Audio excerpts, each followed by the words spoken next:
കേരളമെന്നത് ഒരു നാടിൻ്റെ വെളിപ്പേര് മാത്രമല്ല, അതൊരു ജനതയുടെ പ്രജ്ഞയിൽ നിറയുന്ന വലിയ വികാരമാണ്.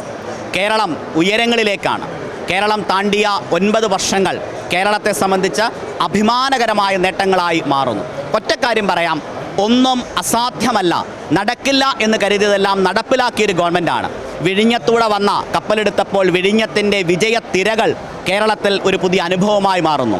മലയോര ജനത അതിനെ ആ ഗ്രാമങ്ങളെയെല്ലാം താണ്ടി കടന്നു പോകുന്ന മലയോര പാതകൾ പുരോഗതിയുടെ പുതിയ വെളിച്ചം പകരുന്നു. പത്തനംതിട്ടയിലേക്ക് വരുമ്പോൾ മെഡിക്കൽ കോളേജ് സാധ്യമാകുന്നു.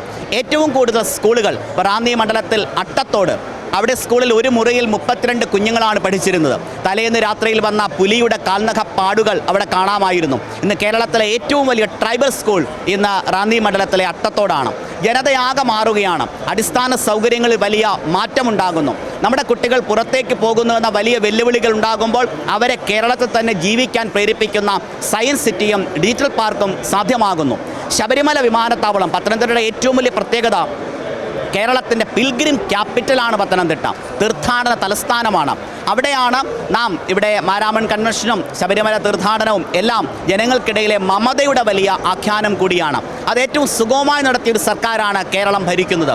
ജനങ്ങൾ ഈ സർക്കാരിനൊപ്പമാണ്. ഒരു പുതിയ കേരളം സ്വപ്നം കാണുന്ന ജനത. ഇപ്പോൾ നമുക്കറിയാം, അതിർത്തിയിൽ സൈന്യം എന്ന വാക്ക് നാം ആവർത്തിച്ച് കേൾക്കുകയാണ്.